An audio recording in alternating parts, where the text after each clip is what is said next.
we did. The play.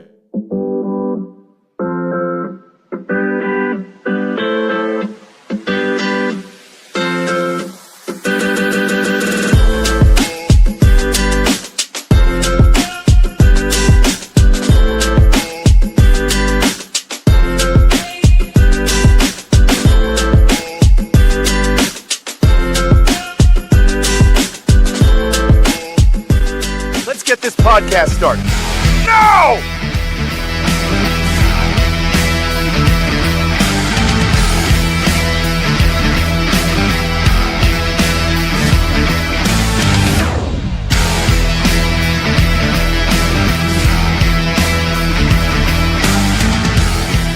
The standard is the standard.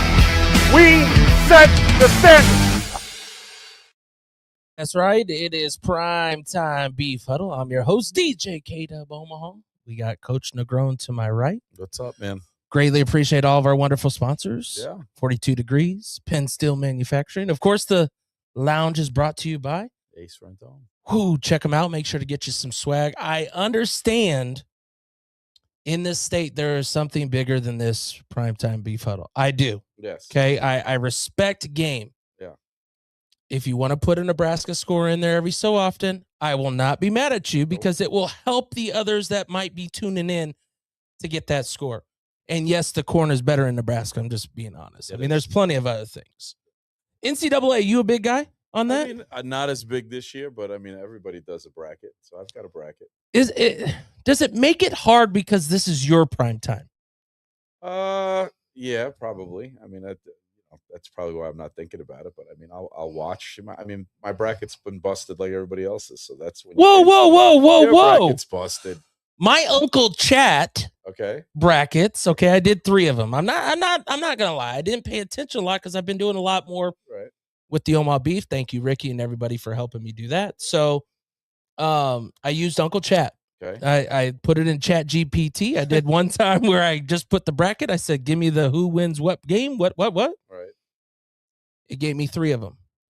Then I go, let's deep a little research in this and give me the same. I want to tell you, from my experience only, I swear it did almost exactly the same. Okay. So I got Gonzaga in 1, out. Busted. Yep. Still in 4th, though, right now. Another one is Arizona. Yep. Still in. That's what I have. And my 3rd one is Duke, and that's the one that's winning it all. Okay. So we'll see how Uncle Chat does. Now, you're busted, but how are you doing among? I mean, you got to work amongst these guys. It's the office. It's against the guys. I mean, I still have my champ, which is Arizona. I think Jeff has actually hit some of the. You can't let Jeff win because if Jeff wins, everybody in Omaha Beef Nation knows. No, he's picked some surprises. I think I'm pretty sure he has the best bracket right now. Well, that's the NCAA brought to you by Primetime Beef Huddle. I had to at least talk about it. Nebraska's playing. Go Big Red, just as we say, go Beef. Let's go win another one, especially versus Iowa. Tough game this last week, but I think it stems more than just the game of football for you sometimes. Yep. There's a lot of transactions that people question as if they're the ones writing and making sure that they know what goes on behind the doors. And there's also a privacy thing inside the doors that stays inside the doors out of respect for people's game. Correct. How has that been this past week for you? How have you had to know what you can do and say and know what needs to be known for the Beef Nation? So, I think one season never looks like the other, right? So I when we talk about transactions, right?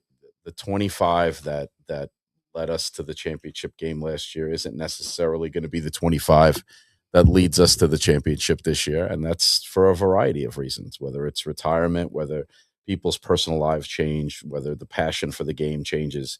There's a lot of things that are going to lead to that.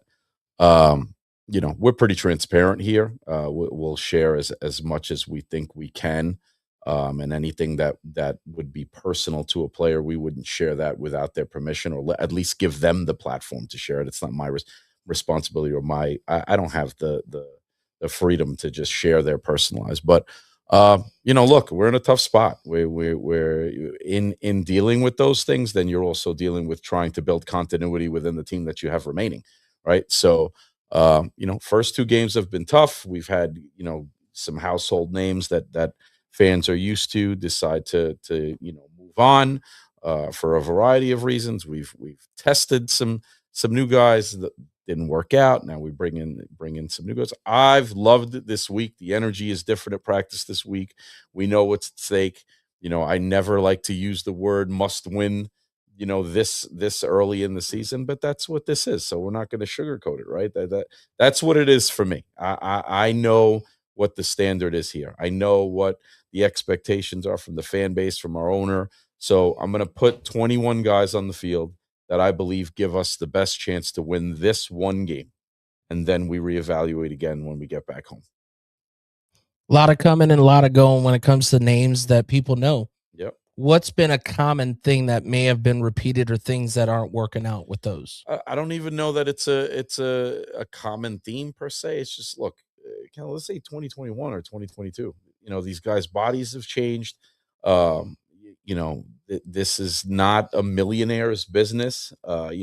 People's financial situations may have changed. People's jobs may have changed. People's family dynamics may have changed. People may just not have the passion for the game anymore. Whatever it may be, we don't love those guys any less. It's just 2026 is not 2023. It's not 2024. It's not even last year, right? So, I just think we've had some guys that have had some things going on personally, and just as it relates to what's important, their personal life versus playing the game of football, their personal life is more important. And I'm never going to tell a player they can't do family first over playing indoor football. I'm going to try to incorporate the two. And if I believe the vehicle of football can help them deal with whatever's going on personally, then yes, I'm going to encourage that. But I'm not going to have them, sacrifice family time for football. It's already a sacrifice, right? So they have to decide if that's something they want to do or not. Well, and we've had a lot of them on here to give them a platform to kind of explain who they are. Yeah. They've had the opportunity, and a lot of them have said their most responsible and most thing that is reasonable for them is the home life and getting back home. And it's hard. Yeah. You've done it for the past over a year. We've talked about it on not just here, but even my own podcast, Wired Access Podcast, which I appreciate you and Ricky joining. And just having that level to where you can let fans know a little bit more in depth than what they've received possibly in the past of just how these things have to coincide, and it can make or break a locker room just as much as it is a single person. Yep. Now, of course, you got a new quarterback coming in, James Summer. We, of course, have had him on here. We thought he was coming sooner. Yep.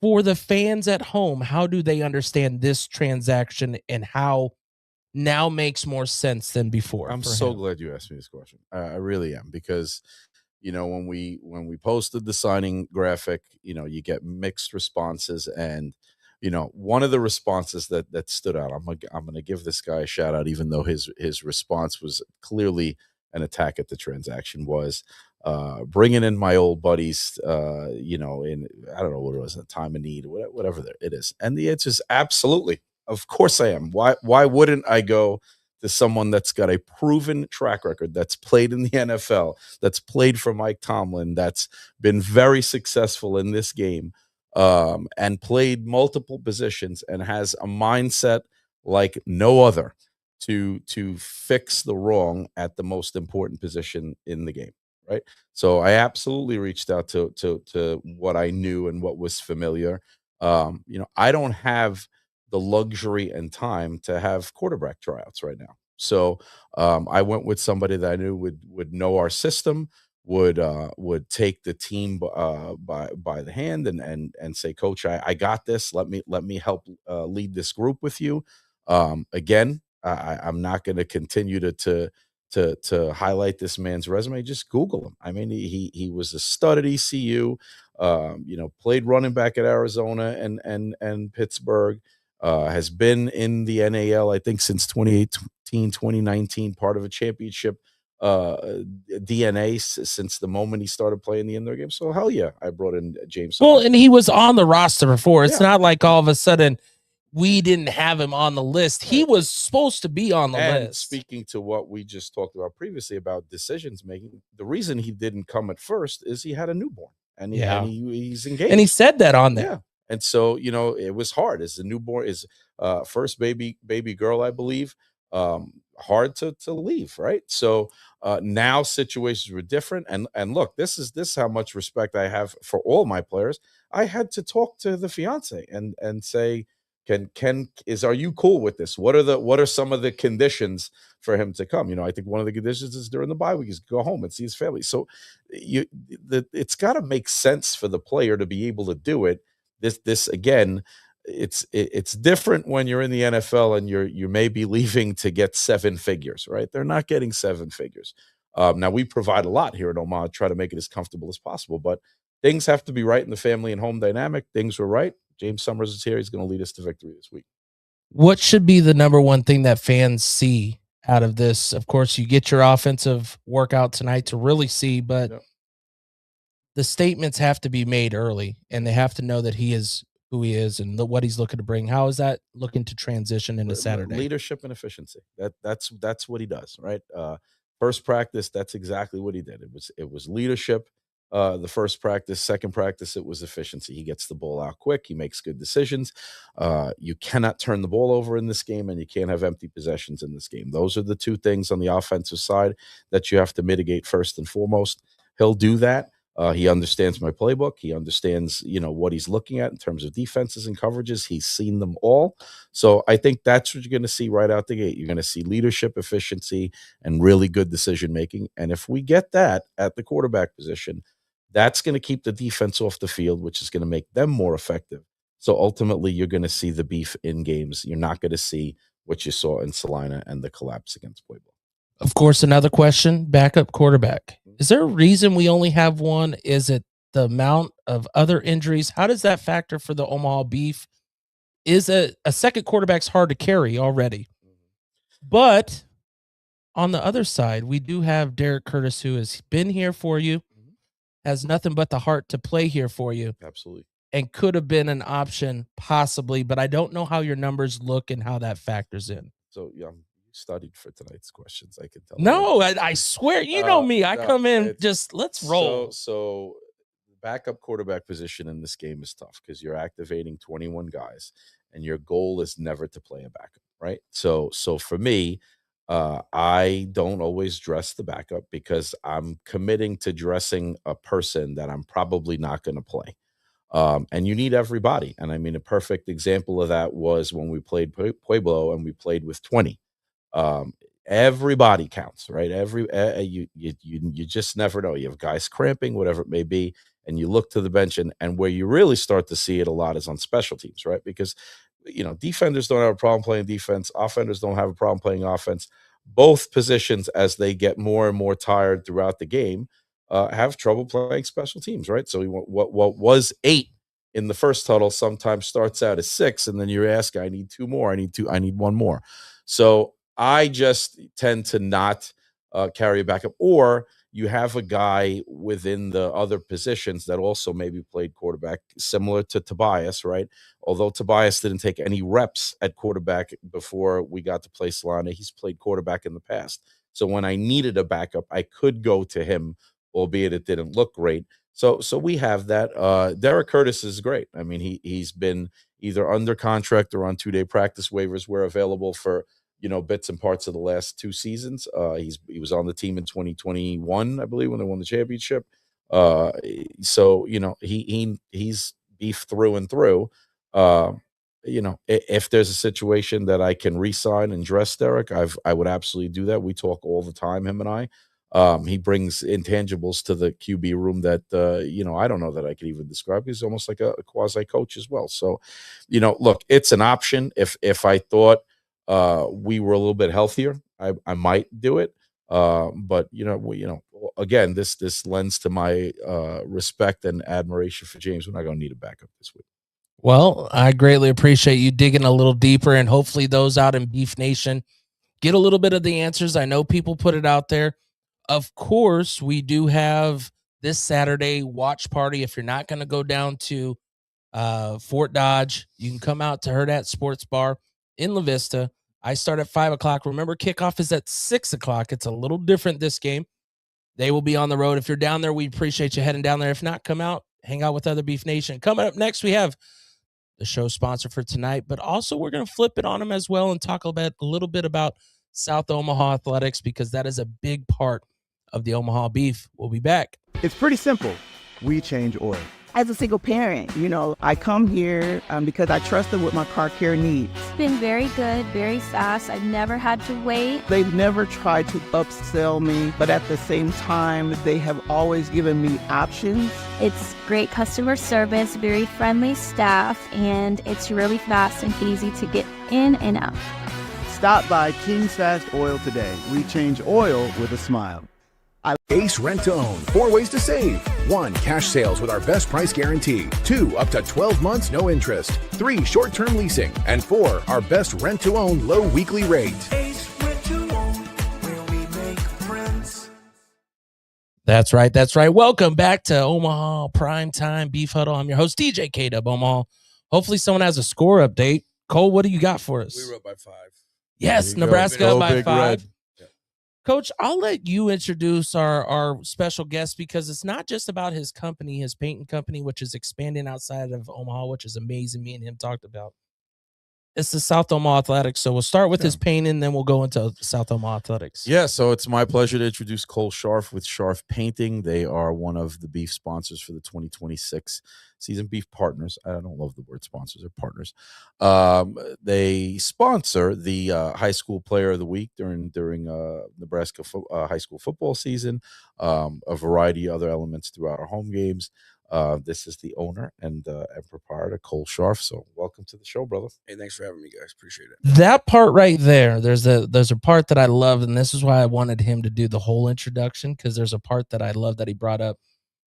It like hits my soul. Everybody knows if there's one thing that DJ K DuB Omaha does outside of here, it's a youth. It's high school sports. In fact, we were able to give your player of the game to some players that are out of the city, Wahoo, some smaller schools. Yep. And it's just making a difference, because there used to be just 1 or 2 people recognizing these athletes. But the more and more we get into social media, we get into everything that's available, people are getting recognized and seen. And that's all it is. It's getting these kids seen. Well, first we'll talk about the painting. How did your painting company, why did you choose the Omaha Beef to match up with? Because I looked at it, everyone that comes to an Omaha Beef game is in Omaha. Right? No, like not a lot of people are going to travel out of state that are beef fans. Most games in Omaha, everyone in the building is part of this community, and it's football, and football is like my number one passion in life. And so you can combine the two. And my dream as a kid was always to have my company in an arena, right? And so I was like, let's check that off the box and see where we go from there. So that was awesome as well. And then, the perks that came with being a partner here was awesome. The home games and the environment. I've been going to beef games since I was a kid, and I stopped for a while. And then I started going about 5 years ago consistently. And me and my friends get season tickets, and I was like, let's just parlay it and just see what happens. Of course, you connect with the beef with your company, but you also do it with your friends and family. How is that good on your Saturday nights? I know Ricky's talked about it, and we've talked about the bang for the buck, but you're a family guy. Yeah. So you raised up in South Omaha. You understand that the dollar matters, and what you get for that dollar is a life-breaking change. So I'll put it, the preseason game, I brought all 7 of my kids by myself to the beef game, which was insane. He said, don't do that. Yeah, I was like, it was actually, but I bought all 7 of my kids box of candy and 4 pops for them to split. It was $35. I'm like, you cannot beat that, taking 7 kids anywhere nowadays. It might have been 38, but either way, it was less than $40. And to be able to do that just says a lot, And then, of course, them being a part of the game. They love to see what's going on, all the action. Yep. I've been in a couple corners when you guys are right behind me, and just seeing these kids they want to be a part of it. And then the post game, what does all that mean when you see these kids get to interact with these athletes? And sorry to cut you off. No, you're good. Their favorite part is the tennis balls at halftime. Throwing those tennis balls. And my youngest son's too, so he flips it out there, but he's just being involved with it. All the kids running up front, just watching all those. That's their favorite part, probably. My older boys love the impact and the contact, but then after the field, getting to run out there and just be on part of the field where they just watch those guys run back and forth, beat the crap out of each other, and have good plays, bad plays, whatever. But just in that, the whole overall environment's awesome. You can't beat it, really. Talk a little bit about, obviously I know what you do for a profession, but I also know you do a lot within the game of football, youth sports, high school sports. Yep. Talk a little bit about your coaching experience, where you're coaching now, what you're doing, and maybe even what the ultimate coaching goal is. Yeah, absolutely. I started coaching flag football when my oldest son, who's now 13, was 5. And we got all the way up to 3rd grade, and I had the same group of kids every year, and I was like, I'm gonna stick with them. And then my son didn't want to play football anymore, so I was in a position where my son doesn't want to play, but I committed to these kids. Yeah, they were so young, but to me that meant so much to me for some reason. And I was like, but this is gonna take so much time away, and my son's not even out here. So I battled back and forth, but I continued coaching. And I was like, you know what, I'll coach you guys till 6th grade. You'll get to the middle school, and then I feel like that's a good point. Well, then it just parlayed in the relationships I built, got me up to the high school. Coach Johnson up at Omaha South's amazing, and he let me follow him around the first year without really a title. Let me come to practice, ask questions, give my opinion, and he gave me a position on the staff. So my first year on staff, I was the freshman head coach at Omaha South and the varsity running back coach. And we haven't had a freshman team at South in 4 years, and so you know how important that is to build for the future, to have those young kids. And we ended the year this year beating Creighton Prep 26-0 with the freshman team. And for Omaha South to beat Creighton Prep, let alone in football, but anything is ginormous for us. Well, here's a connection that we have. I could commend you on multiple things here. One, I coached Omaha South 2011 to 2018. The only reason I even got into coaching was because I was looking to play myself. Yep. And I just got around the right people and saw that no one's really coaching, that people are listening, we can do it. And I got my opportunity with Coach Kevin O'Donnell. He ended up going out to Papio South, and then Coach Fant took over. We obviously had Noah come down there, so having Noah come through there was big for that school. But you're right, the freshmen, like even when I got offered after Coach Fant left, I gave the coach that took over an opportunity. I said they wanted to interview everybody. I get it. I said, dude, I will go back to freshmen because I am right with you. And to know that Omaha South didn't have a freshman team in 4 years, that's scary. Yeah, but it's insane, especially when you're competing with these. Like, so an example, we were supposed to play Millard South. We played Millard South's freshman team. It was supposed to be their B team because we only had 15 freshmen. They got like 80 plus. So their B team had 30. Well, they showed up with their A and B team, and we lost that game 13-7 on a late game fumble with 15 kids, to the point where Millard South's coach was pissed at his coaches that game was so close. And so like that's when I knew. I was like, we're turning the corner. Yeah. And our whole thing is change the narrative. Well, they expected us to lose 46-0 at the game. The fact we lost 13-7, and we're mad after a win. I'm like, we're getting there. And then to end the season with beating Creighton Prep, and then a couple of our freshmen got recruited by other in-state schools, which I'll be nice and not say anything about it, but they showed that they were committed. They didn't leave. They were like, no, I'm staying at South. So all of our freshmen are coming back, and so that's huge. We'll have another freshman class this year and just keep building that way.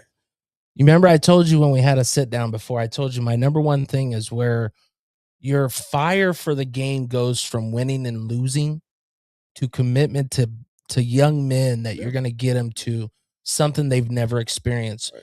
But you did it also when your son decided. How did you handle that, and how did you go through that? I'm just telling you right now, as a father, 99.9% fathers can never get past what you did and had to do, of allowing your son to make this decision to leave a game that you thought, we love this. Mm-hmm. Yeah. Mm-hmm.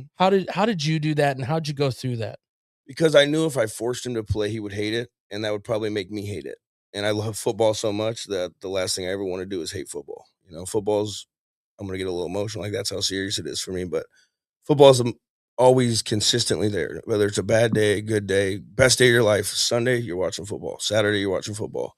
Your whole entire life, no matter what mistakes you make as a person, no matter how bad your team is, no matter what, you're always going to be there to watch football. That 3.5 hours, however long, to escape from reality. I just said that to somebody, like, obviously the first 2 games of our season haven't been great. There's tension, there's turmoil, there's all sorts of things that go on throughout the day that, look, you want real and raw. It's not always sunshine and rainbows here at Omaha Beef, especially when you're 0-2, right? But the one thing I love going to practice, man. I love going to practice. I'm never going to not love going to practice, just because that's the moment where everything goes away, when the doors of Iowa West Sports close and we're warming up. That's all I'm thinking about is football and what can we do to get better today. So I can attest to that. And he says he gets emotional. I get emotional about that too. We could be emotional on this couch about you football dang all day right. long, That's what I love about yeah, this yeah, podcast is yeah. there's no restraints. Yeah. Ricky has allowed us to do what we do. And the biggest thing is just sharing a platform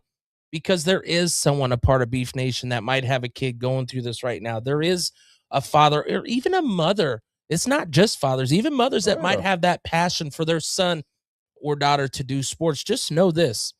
I know I've said it. It's not what it used to be back in the day. If they stop loving it, it's not worth paying out the money for I think one. that's where you see the parents nowadays too, especially are a little bit more forceful because you see all the money in just collegiate athletics in general, right? And unfortunately, you got parents that they think they can benefit from that, right? Or and it's partially for their kid. I don't want to make it look like I'm painting bad parenting, but we didn't have that when the goal was to get the kid to play sports so that college could get paid for, right? Yes. Now it's an income attached to it, right? A possibility of life-changing money as soon as they get to college, right? Not even out of college, right? So it's just different. And then, of course, nowadays I know I've said it. Esports is a thing. Esports is a thing. Yeah. If your kid loves video games, you can go to Bellevue University. You could go to Iowa Western. I talk exclusively with both those colleges. And you know what they give out? They give out big championship rings just like any other sport.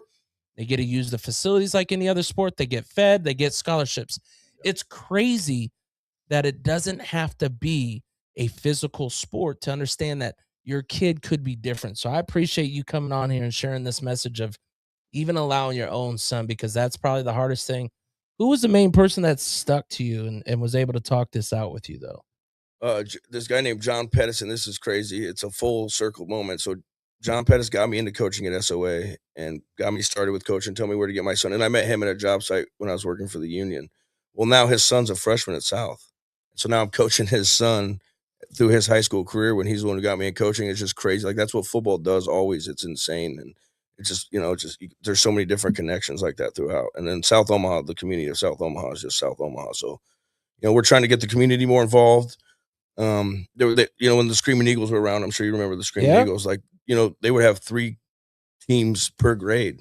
And now, it's hard to field a full 8th grade team at the little league level just because everything's so spread out. So we're trying to get that built back up and trying to keep our kids here in South Omaha, contained in South Omaha, but you have to win in order to do that. And so it's like, the thing is if you can go to Papio South or Omaha South 0-9, Papio South's going to the playoffs, you're going to go to You're going to make your choice. Didn't I say you win a 7-on-7 championship this past week?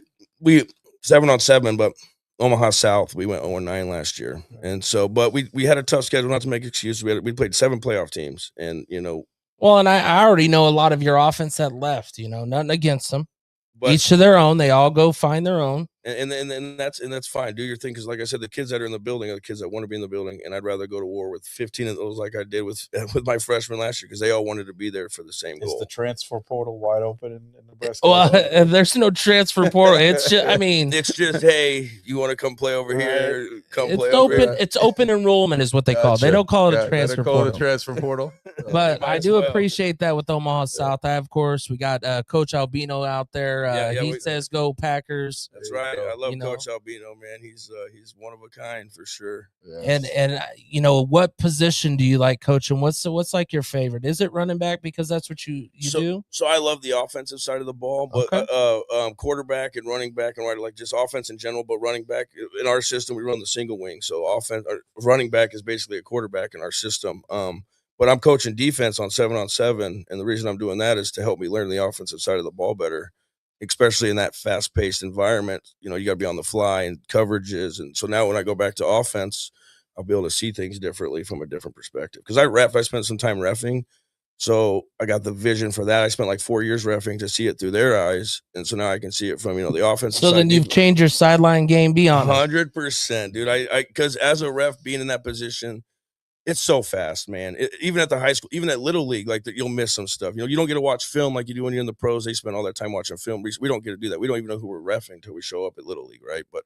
it is fast. And so when you're literally in your position and you miss something just because something happened over here and you're getting yelled at all day by the same, it is very hard to. That's why I got out of basketball. None against him. I mean, I was doing the best I was ever for my health. Ever. Yes. I was down to my one and lowest because I'm working the court.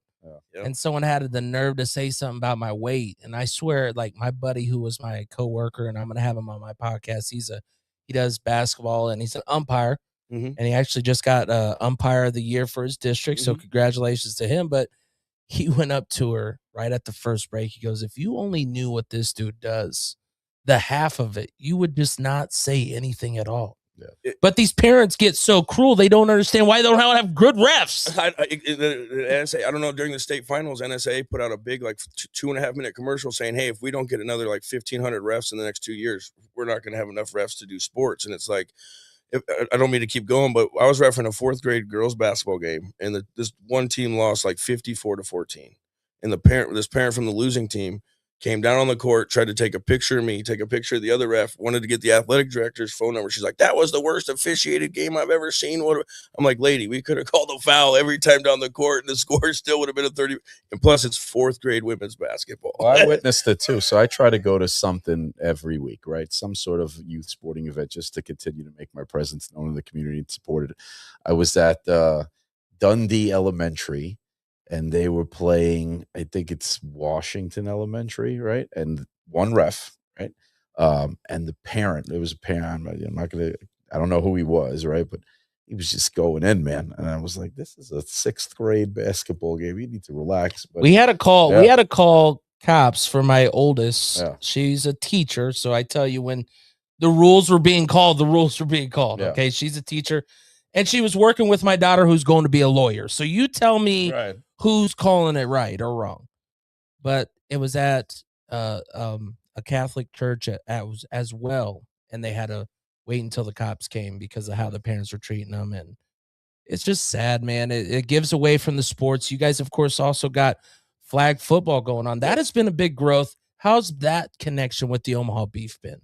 So we love it. Again, it brings 2 different people in the community that are working to build the community together. And like that, when that happens, it domino effects, and the more people get on board, and the next thing you know, it just becomes a snowball. And you know, they're hyped from the kids getting to come to the beef games. You know, the SOA Omaha Beef Flag Football League. You know, every game I'm at, I love that my section where my tickets are close to them because, again, I know all them kids. So it's, again, a community inside the building.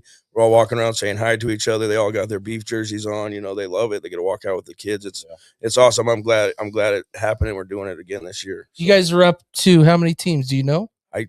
Don't put me on the spot like that. I know Coach knows something about this because last year people were questioning why we're doing this, and then this year we already know why we're doing this. The numbers have exceeded last year's registration numbers. I know that for sure.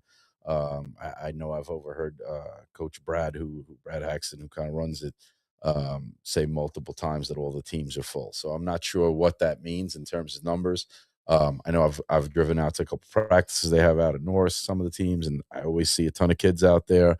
I can't wait. That's part of my pregame ritual is I'll come out, you know, I'll get here real early, and they'll start playing games early in the morning. I'll go out and watch. So from a person that's a part of the board, but also someone that's been a part of it for the past 2 years, what should fans know goes on that they just don't see of how the Omaha Beef is connected with that community?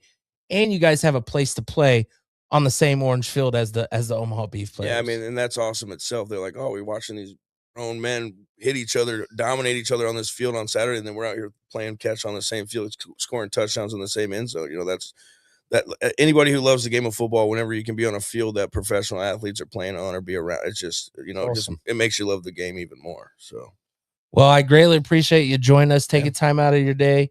Hopefully someone out there has an update for us. What do you got? You got your phone quickly available? Oh, man. I didn't want to bring we'll get an update after the break.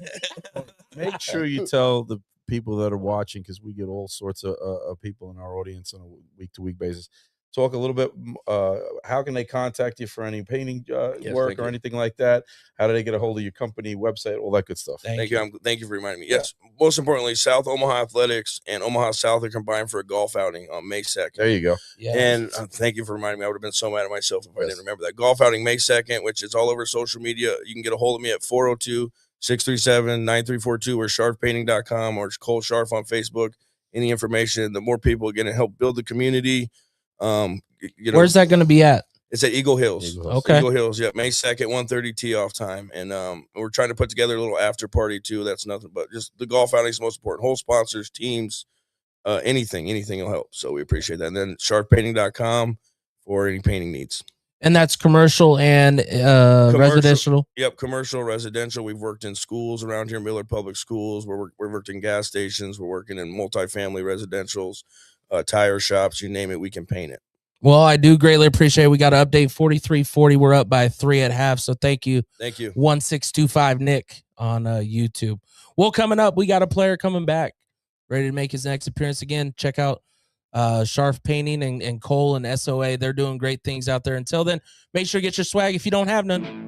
Omaha Beef Football, Prime Dancers, Rump Roasters, Slaughterhouse, are you ready? DJ next one. You ready?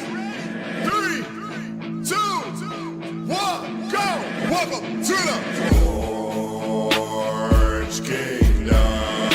Yeah. Orange Kingdom. Welcome to the Orange Kingdom. Yeah.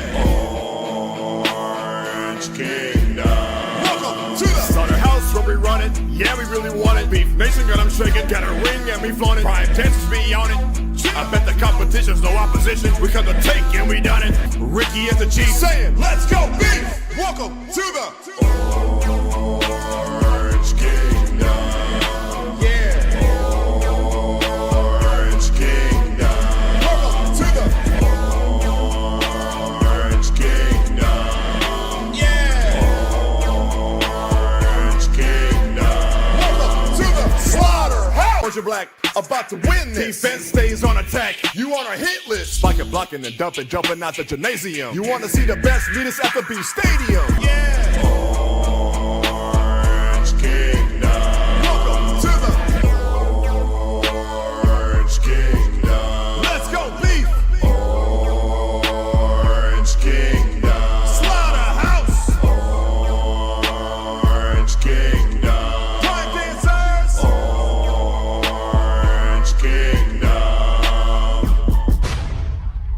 Let's roll, baby. That's right. That's right. Welcome back to Primetime Beef Huddle. I'm your host, DJ K DuB Omaha. Of course, Nebraska's up 46-43. We appreciate those updates.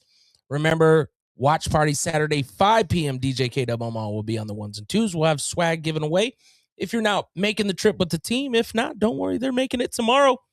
And we welcome back John Adams, number 7 on the scoreboard, but number 1 in your heart, DB, coming back. Welcome back to the Omaha Beef, John. How you doing, man? You know, I swear we've had a conversation before. Have we had you on before? No, we haven't. I thought we did, like right at the beginning before you might have made a decision and got an opportunity elsewhere, which I know for Coach Negron, having it flesh in and being able to talk to people who have done it, it just means more to putting the words into the process for yourself. Of course, you were a former Omaha Beef. You got an opportunity with the Tulsa Oilers. Talk about that, of how this helped you get seen for that and how it kind of worked out for you. Well, you feel me? Omaha Beef really put me in position to elevate, So I'm thankful for the opportunity, and it was a good step in my career to get where I want to go.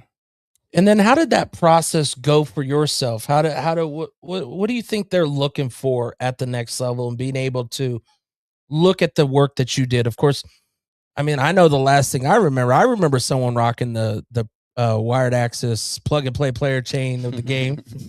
I still have that video up and all that. What's some of the things that they look for at the next level that was able to work for you?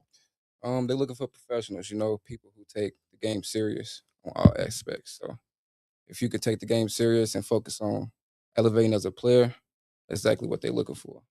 Coach, of course, John Adams, he's now back with the Beef, but his venture is a part of the reason of the whys, the why we put the time, why we put the effort in, even on the social media side, to make sure that these players get seen. What was it like for John? Of course, you had him for a short time last year before he took it.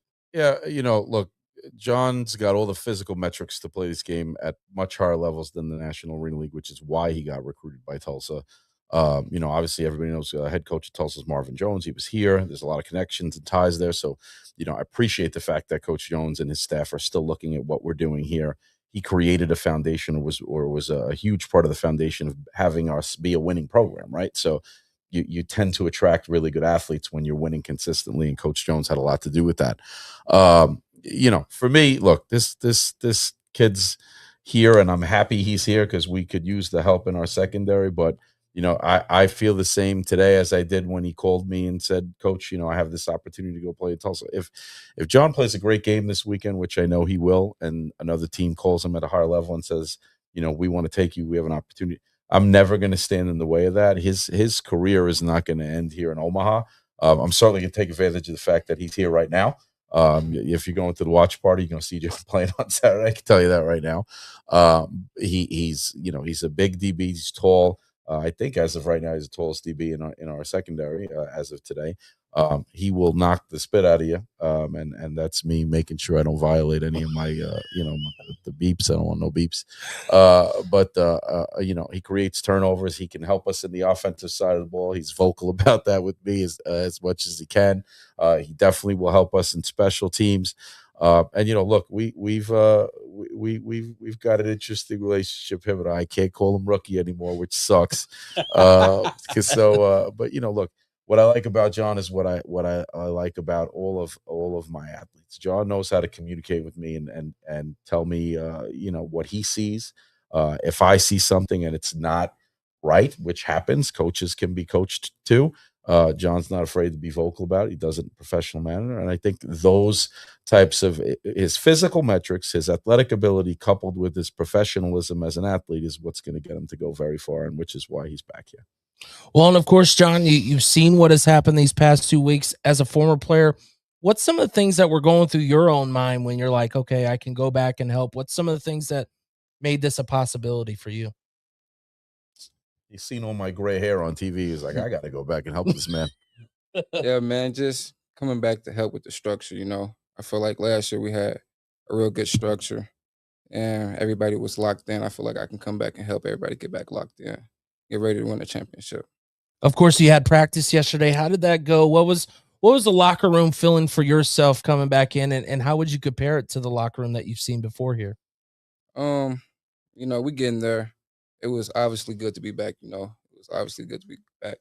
But it's work that needs to be done. And as for right now, that's what we focus on, getting back to the expectation, the standards of being a championship level team. Is there any player, coaches, or anybody that is a personal kind of connection for yourself that is something that keeps you this being an option for you? Is it the ownership above? Is it everything in the whole picture? What is it for you that keeps Omaha as a possibility for you? It's really everything, because you feel me, I'm blessed to I got the opportunity in the first place to further my career. But the relationship I built with Coach Negron, it's my dog. So it's like once I got the opportunity and things went left, he was only a phone call away. So our relationship, I just knew I can count on him if I need anything. It's vice versa. What do you think you gained in your time going up to play for like the Tulsa Oilers? How do Beef Nation or people who don't follow that league understand the differences and how they kind of compare and go together? I would say the differences is the intensity is much higher. It's like everything's up there, like everything is 10 times more serious.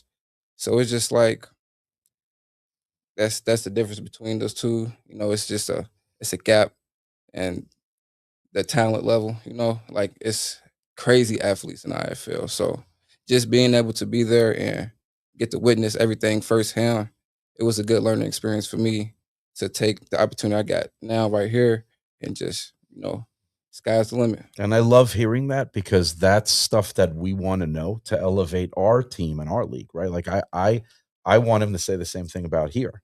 And I think a lot of times that we're so interested as leagues in how can we be better than the other one, that we don't take enough time to just learn from the other one, right? Like, that's why I constantly get to do love what we get to do here, is that no time has Ricky or anybody said, don't you dare mention that other league, or do you talk about that other team like that, because we know what they do. No, I want to hear it from you guys. Absolutely. And you guys are able to share with Beef Nation, because everybody thinks they know.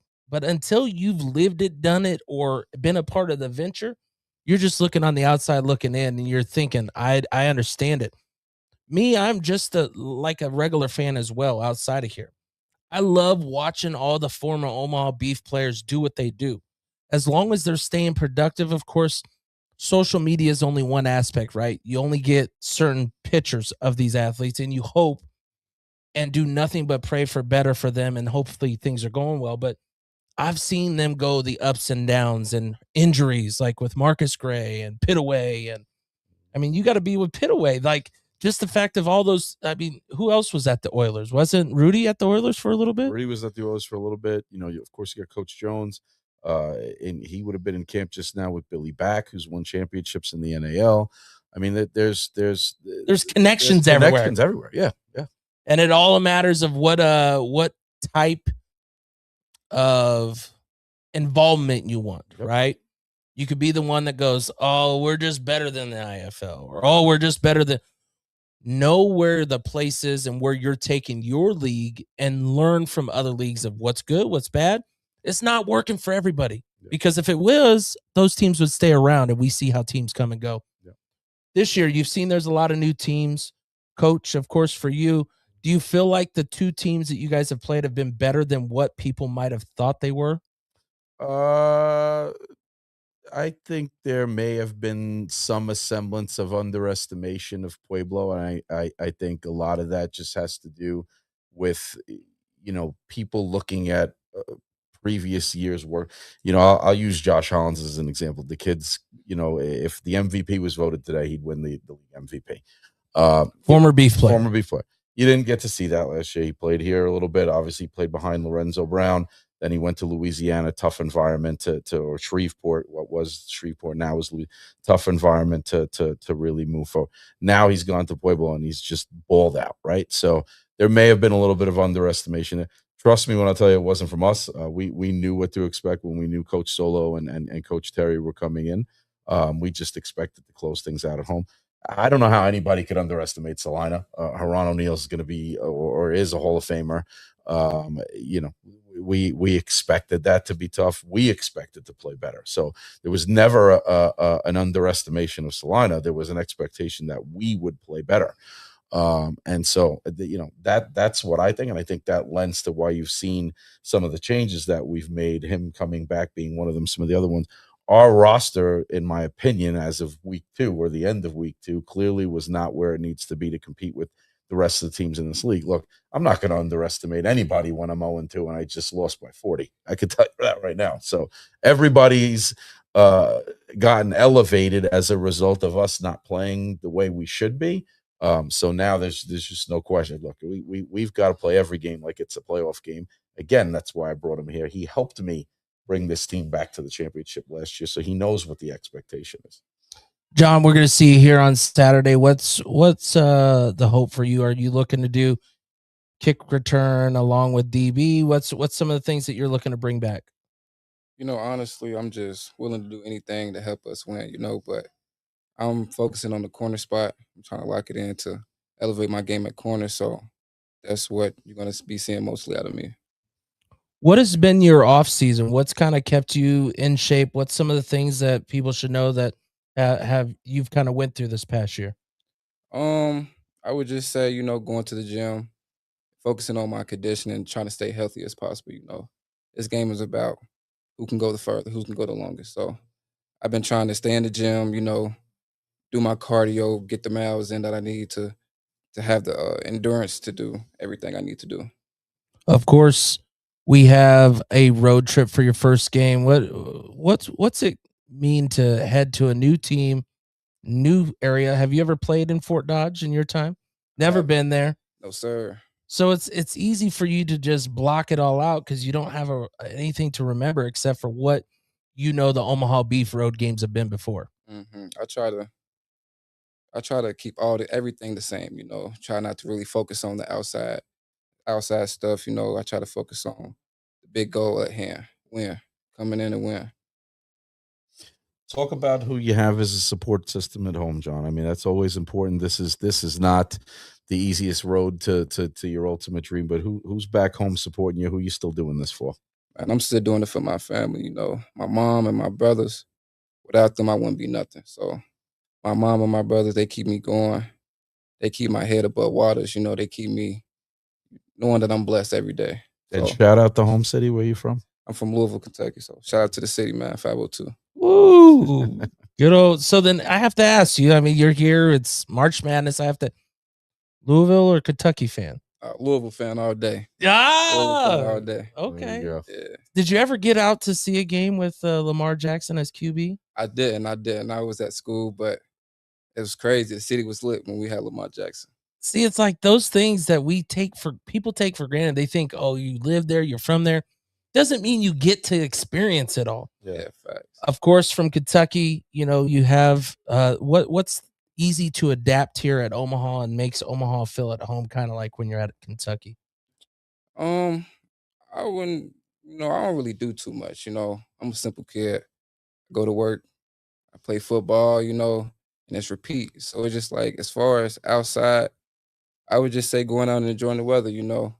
It's finna warm up in Kentucky. The weather's really bipolar, so you never know what you'll get, just like Omaha. So just being in the nature, it reminds me of being back at the crib. Are you retaking back the title of the team's unofficial barber?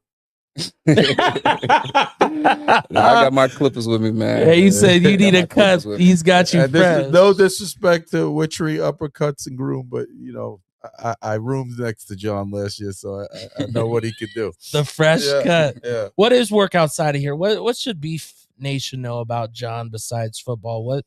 What's your works outside of here, and what's something that keeps you level outside of football?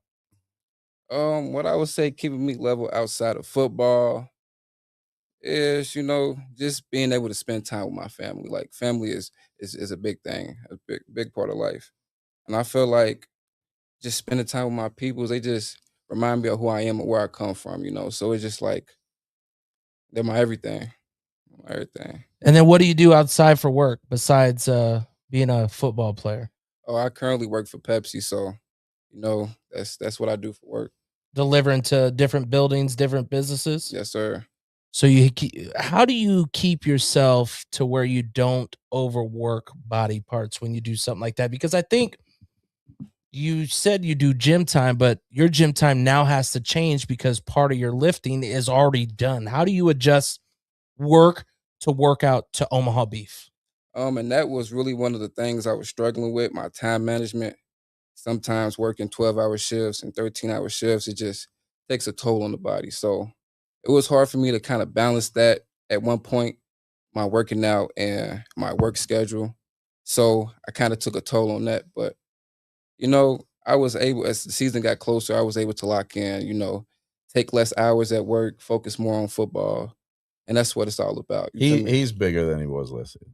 You could see that the work's put in. And, I think, Kelly, you could attest this, just haven't been around the game. It's dead weight versus controlled weight, right? Yeah. So, yes. You'd be surprised what dead weight does for your body when you do it consistently. And then you get into a more structured environment. Now you're adding controlled weight. He's definitely bigger than he was last season. So good luck to wide receivers. Coach, how do you also talk with players like him that have this inability sometimes to control that life and work balance and do it from a coach's perspective? But also, I mean, it's a relationship thing. It's a thing that you built. They built trust in you. You're just, at least if you don't say it, you don't feel like you've done the right deed. It goes back to what I said in the first segment. This is different, right? This is not the conventional path to the ultimate dream. You have to find a way to balance the ability to, first off, you have to maintain a relationship with your family, even if you're not with them. Then if you're working full time, you have to do that, right? Because you're not going to become rich playing indoor football. You're not at any level of indoor football. Be really clear about that.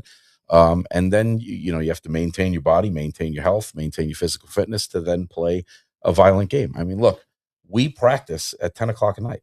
So why do we do that? Because we need the guys to be able to maintain their day-to-day life during the day. So this is not easy, and it's not for everybody. But the ones that do it, both from a coaching and a player perspective. The reward is immeasurable. Just not from just winning championships, but from a coaching perspective, winning championships and then watching you guys elevate the non-conventional way is a reason I'll keep doing this no matter what people say about me in the comments, because we're 0-2. Hey, it's keeping it real, keeping it 100. Of course, road trip. What changes in your routine between today and game time for you when it's a road trip? Is there anything that changes for you personally? Not necessarily. Just all we got to do is get there. Once we get there, I'm able to relax. I'm able to stretch and get the treatment I need to be ready for the next day. Of course, you're going on a road trip. What is your go-to snack for a road trip? I love sweet tarts, man. My go-to snacks is always going to be sweet tarts of some kind. So Peppy, you heard sweet tarts, Peppy. Yeah. He got him. He'll get him. Happy birthday to Peppy, by the way. It's his birthday, I believe. Well, we do want to give a shout out, of course, Fort Dodge. For those that know, this is a second home for Ricky. This is him going back, and he's got family there. And he says, remember this, it's not where we start, but where we finish that matters the most. So we appreciate him tuning always in. The support of the boss. I love that. And then we'll also give another shout out here. Nick says it's 58-53 Nebraska, up by 5, so that's good. I do want to go back to one thing earlier, and of course, Chris, we appreciate you coming out to Omaha, but you said earlier that's why the NL needs activate 22 instead of 21.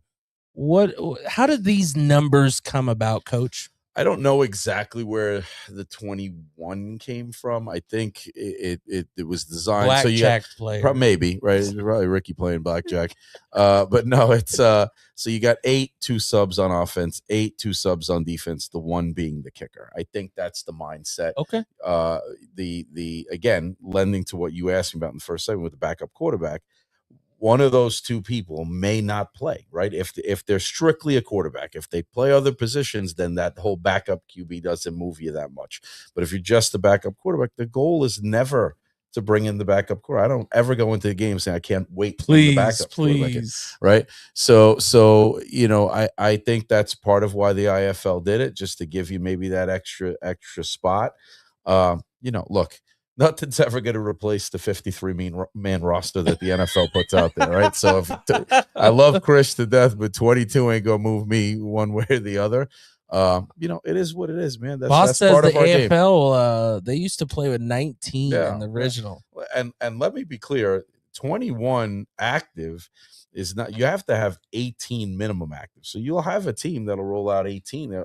Colorado in the last game of the season last year, regular season, had 18 active, right? Why? I don't know, but I can't speak to why Fred Shaw did that. But that's the minimum requirement. So I mean, really, you the numbers are the numbers. And we also want to give a shout out. We do appreciate Inside the Wall podcast when we're talking about the different leagues, and that's what they do. We appreciate them tuning in. Remember, Saturday, 5 o'clock at Hurrdat Sports Bar. I'll be there. Watch this guy. Watch party to watch this guy. Who are you looking to lace him back up with this weekend?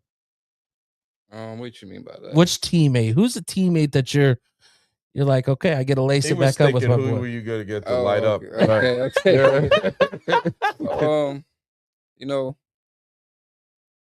I'm really happy to be back with the whole team, but some key players like Devonair, receiver, I'm glad to be back teamed up with him. And hopefully I can get TDG back on the team. He's took some time away for some personal issues, but, that's one of my dogs. That's one of the OG triple OG. We love TDG. Yeah, love him to death. He taught me a lot as a young player coming in, so it's just good having him in my corner on the field with me. I love the vets reaching out. I love everything that you guys do. We appreciate all those who tune in, especially with the Nebraska game. Go Big Red. We'll see you Saturday at the watch party. Come have some fun. Hurrdat Sports. Also, remember, Monday, we're back at Goose's Barn Grill. No matter what happens, win, loss, lose, or whatever, we will be there. Todd and Jason will be leading the way. I'll be producing. Coach will be in attendance. He has no choice. It's the coach's show on Monday night. Come out. It's a great place, great atmosphere, good food. So many opportunities to see the beef, so many things that you can come see us, but we'll see you on Saturday. And always remember, go beef. Welcome back to the Omaha Beef Coaches Show. We're going to discuss with him everything going on here. We want to set the standard. We want to give our fans the best thing possible that we can.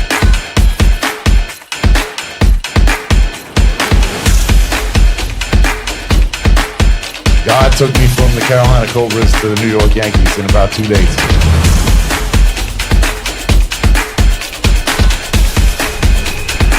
I just love Omaha.